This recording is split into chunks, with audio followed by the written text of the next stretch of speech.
to be using orange, Prussian blue, yellow, red, violet, unbleached titanium, titanium white, and black. Starting off strong, I'm going to lay in my darkest tones with a large filbert brush. I'm using Prussian blue and a little bit of unbleached titanium to kind of carve out my darkest areas, shadows, and shapes.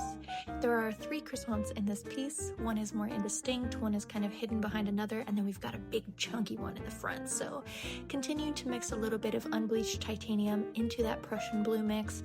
I'm just making some of these indistinct fabric shapes in the foreground. Fabric is very difficult, but as long as you get the shapes of it correct, I think it figures itself out. The eye kind of tricks itself into seeing folds and shapes and layers as long as you get your basic shapes and values correct. So there's a really fun kind of contrast happening in this painting where these croissants are very yellow and orange and the background is very blue. Orange and blue are very nearly complementary. Or are they complementary? I should know that, but I don't. Anyway, we're gonna go in and there's kind of a sheet of baking paper underneath the croissants on top of a tablecloth, so I really made a fun little corner there in that bottom left. And I'm just gonna go back in, make sure that my darkest darks are in. This dark blue is the darkest color in our painting, so as we begin mixing the first croissant color, which is a little bit of Naples yellow, a little bit of yellow, and just a touch of orange, it really starts, you can already see how much it stands out against that blue background. I did accidentally catch a little blue there on the top right. The yellow layers help start to create the curved shape of the croissants. I also forgot some of my background shapes, so I'm gonna go in, I'm gonna fill those in really fast before the paint on the bottom left of my palette dries. Gouache is what I use as a medium and it does dry very quickly. So moving into the second color of the croissants, there are like 2 distinct shapes. There's like the flaky layers between the body of the croissant and then the body of the croissant, which is a little bit of a darker color. Whatever happens in the oven while a croissant is cooking, it definitely almost like caramelizes the outside and makes this really pretty orange like film. I'm making sure to use large, long strokes with that large filbert to just get that really curved, round shape. And I'm adding a little bit more orange and a little bit of violet. I love using violet to tone down orange as I'm using a filbert to drag these shapes.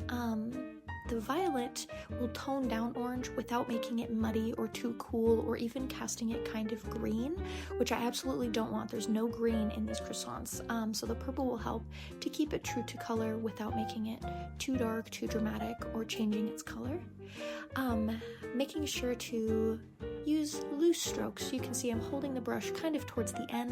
I want to make sure that these shapes are very round and very fun, and I'm going in, laying in some more darker orange, that caramelized, funky, delicious looking, oh, this is making me hungry, type of shape.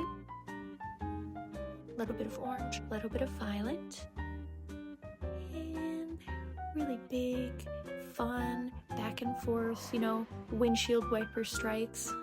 Sorry about the sound. So now baked goods are very yellow.